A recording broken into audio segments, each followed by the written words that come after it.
Hello everybody and welcome back to Let's Play Bastion, picking up right where we left off. In the last video we actually met this guy right over here, Zolf. He is of Uriculture, which they're not very common in Celandia for reasons we will find out later. Now he actually has a few things we can talk to him about, so let's go ahead and exhaust those options. For Zolf, Celandia was like a second home. He's real worried about his first home too, far to the east. We all lost loved ones in the calamity, he says. I don't know how I'm gonna go on without mine. Zolf offers to help me plot the skyways for the kid. At least the calamity hasn't touched the stars, he says. He was born in the Tazzle terminals. The Ura sent him on a mission of peace to our city, and he's lived here ever since. The narrator also has a few things to talk about, so let's go see him as well. We could always see the stars. We just never could reach them, no matter how high we built.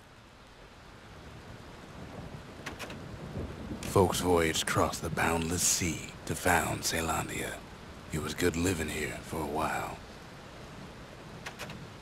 We fought the Ura decades ago, but that was then. Things are different between us now. I don't know how true that is. If Ura are still kind of rare here, there must be some kind of hostility left. Anyways, there are two stages to choose from, Cinderbrick Fort and the Pith Orchard. We're going to do the Pith Orchard first. It really doesn't matter which one you do, though. So out of those two dialogues, I'd definitely say Zolf's was more interesting. Gave a little bit of story to his background.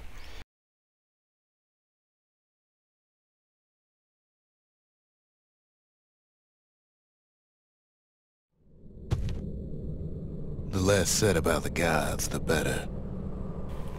Right, so this is the Pith Orchard. I actually like this stage a lot. It introduces a really cool game mechanic, and it really throws a twist. Orchard. Place is a dead end in more ways than one. Yeah, we can't go this way, so we're just gonna end up going this way. It's not a big deal. Folks used to make pilgrimage here to pay their respects to Pith, the bull. Well, the gods are long gone now, and the orchard core, it's long gone too. Yes, there is no core here. Pith ain't much of a watchdog. So that's Pith, the god they talked about earlier. He looks like a mechanical bull to me. I don't know why people worshipped him, but they did. Pith stood for something once. Something real. Well, I don't really see what could have changed that. In time, though, the bull stopped being a symbol and started being decoration. He couldn't even save his loyal subjects. Well, to be fair, nothing is going to stop me from killing these guys. Somebody actually requested I stop. I'm not going to. When you kill them, it sparks a comment from the narrator, and I like that. Pith makes a decent scarecrow, at least. Last I checked, scarecrows didn't Pith come to lights life. up like a rodeo. Ain't easy punching through his hide. I deal with him how I deal with every other boss. Roll around, shoot him, and he'll get stunned sometimes, and that's when I melee him. Kid breaks him to bits. Must have been guarding that shrine. Yeah, that shrine is gonna be pretty damn important, so we're gonna rush to it and take a look at it. So what'll it be? Invoke the gods? Or tell them off? So these are idols. They make the game more difficult, but they give you a reward. This isn't a crazy challenge run where I'm turning every single one on, but I will show them off one at a time. So the first one we have is Pith, that bull that we just smashed into a bunch of pieces. It makes enemies quicker, and it makes them move quicker. We're actually going to turn this on. Now you'll notice now I get 10% more fragments and 10% more XP. Kid decides to press his luck. So here we get a little taste of the idol. Well, if the gods are alive, they must be plenty sore.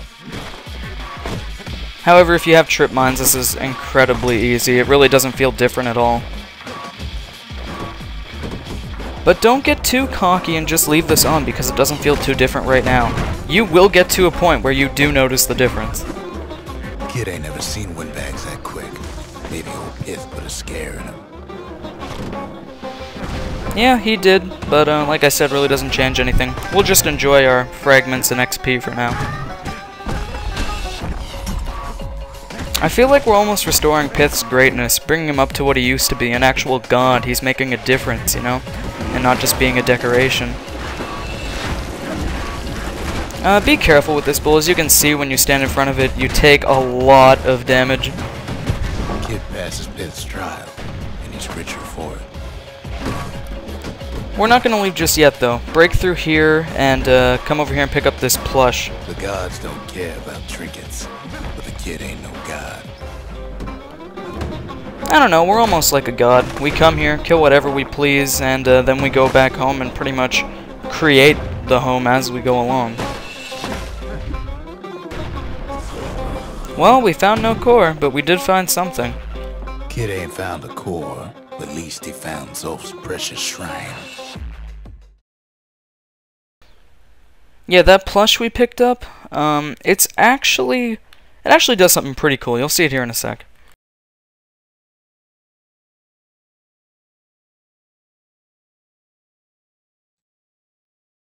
Now we can build a shrine of our own, though I got some alternatives in mind. No, we can't really build a shrine. We don't have a core. But we can talk to Zolf about the plush. Zolf doesn't touch the thing. Says the god of commotion is no children's toy. Yeah, if you talk to Zolf about the plush, you actually get a little plinth thing over here with some banners. I think it's pretty cool. The Ura feared the gods. We turned them into toys, put their faces on our walls. So I guess that's why he was viewed as a decoration, and that's why Zolf took it so seriously. The Ura are apparently the only people who still honor them. Now here I was actually just running around and seeing if we could upgrade anything, but no, we don't have any materials or anything like that. So we're just going to go ahead and pick a new stage. We actually have a new proving ground now, but I'm going to go to a proving ground when I think I'm ready. So let's just do the Cinder Brick Fort.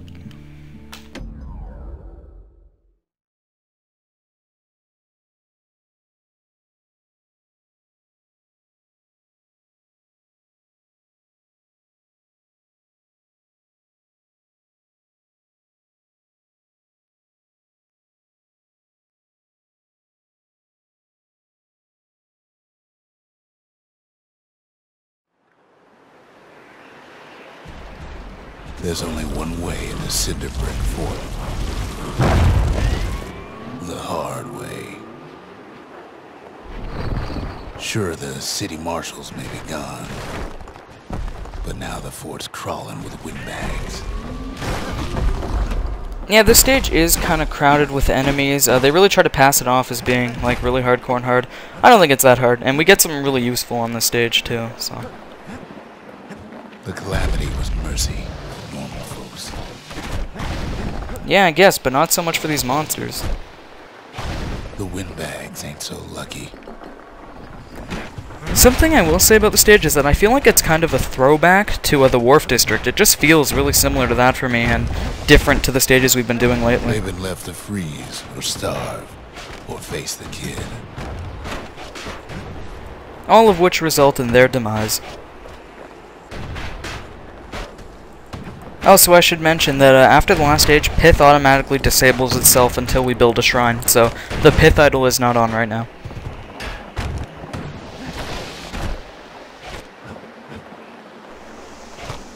Even without the 10% bonus XP, we're so close to level 3 that I'm just going to clear these guys out.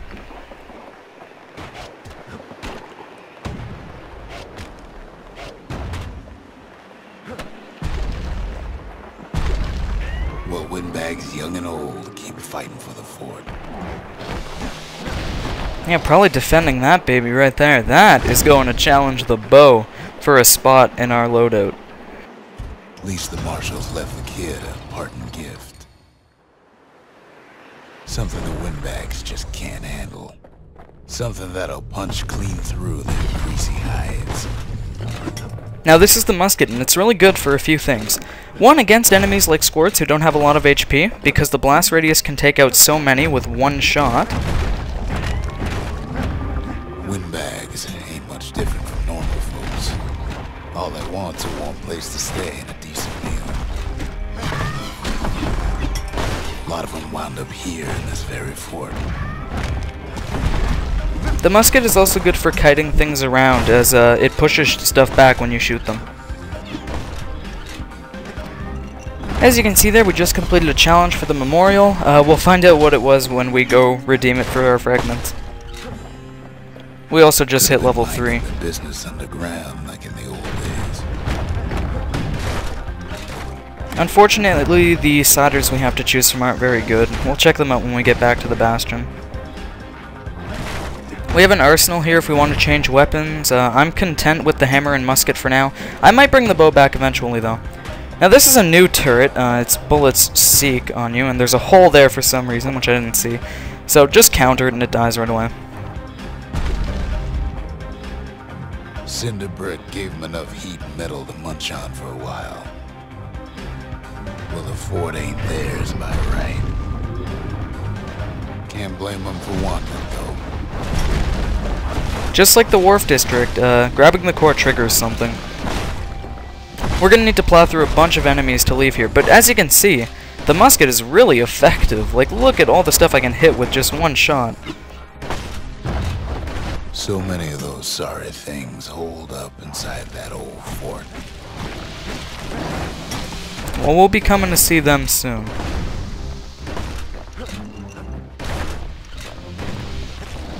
Not a scratch on him as he presses on to higher ground. Now we're coming towards the area where we're going to have to kill a lot of enemies. I'd recommend you save up on Black Tonic because trip mines with the musket is just a really effective combo for this upcoming area. You can see here how effective the pushback of the musket is on gas fellas. They just can't hit you.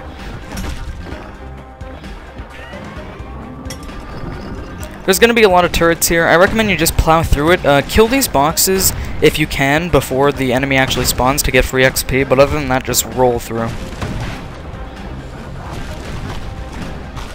Times like this, kids glad he packed trip mines. Yeah, I sure am, but I wish I didn't listen here and throw down a trip mine. The game suggests you do it, I suggest you don't. That was a waste. Security's plain gone haywire. Windbags gummed up the works. Security's been going haywire since we walked in and started smashing people with a hammer. Afraid of getting burned. They trapped the kid in the middle of the fort's parade grounds. This is where we need to go on our little killing spree.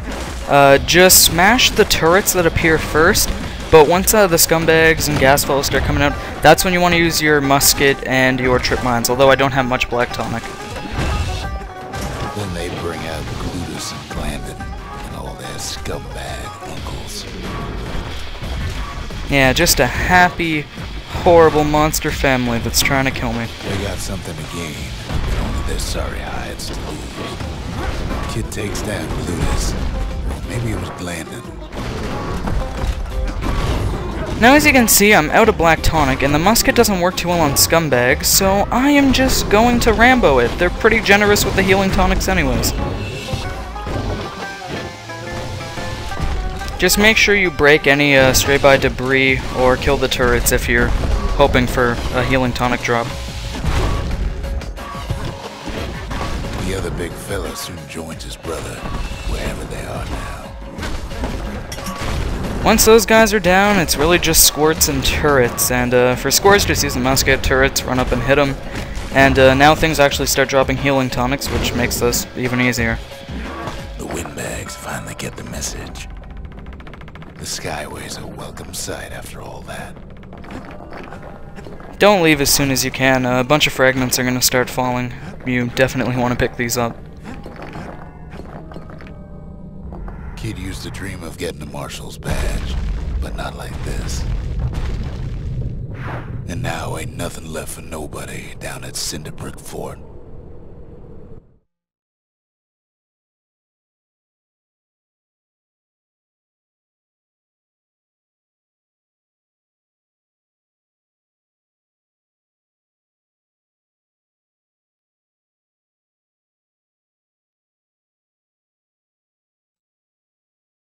Kid shows up just as Ulf's telling me about his own journey to the city. Before we put the core in the monument, we'll want to talk to Zolf about the Marshal's The badge. marshals seem like good men, he says. They treated him with dignity. We'll also want to speak with Zolf about the smoking Zolf pipe. brought his antique smoking pipe all the way from the terminals. Seems the only thing the Calamity saved for Zolf was the smoking pipe. Poor kid collapses after just one drag.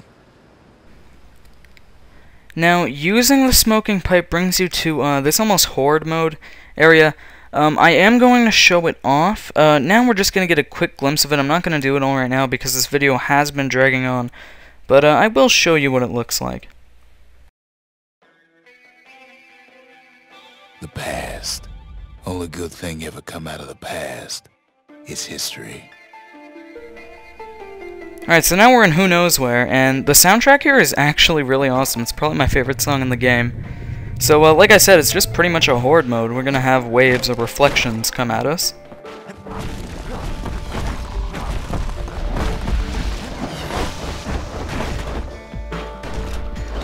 Now, I believe there are 20 reflections currently. We'll know once we clear this one up, and I'll tell you in the bottom left. The past catches up with the kid. Hardly had a moment's rest since all this started. Yeah, so there are 19 reflections remaining. Obviously, I'm not going to go through all of these. I think we're okay to just go ahead and leave now, but the sky bridges aren't actually how you leave. You need to just return to the Bastion. So that's what we're going to do now. Sorry, I will eventually show this off.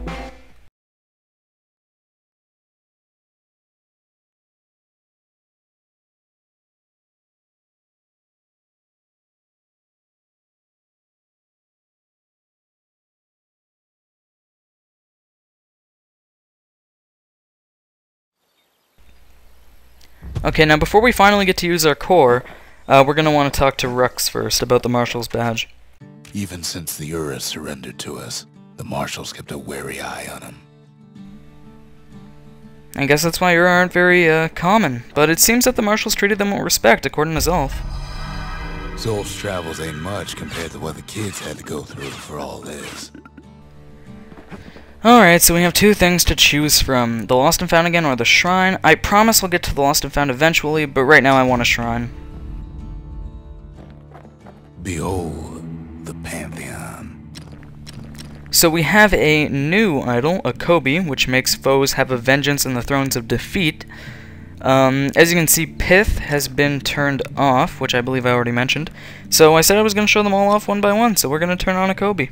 A Kobe. Now before we end the video, we have a cider to pick because we hit level 3 finally.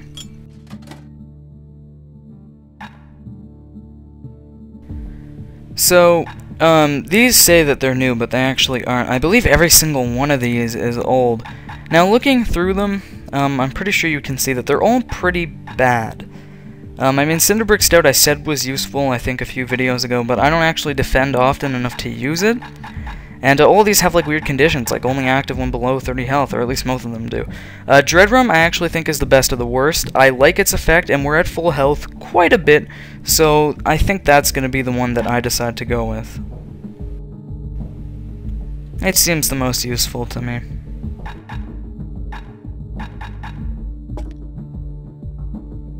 Dreadrum's brewed from swamp weeds, so its effect is as bold as its flavor. Alright guys, this has gone on for a long time, so I'm going to end it here. I will see you guys in the next video of Let's Play Bastion.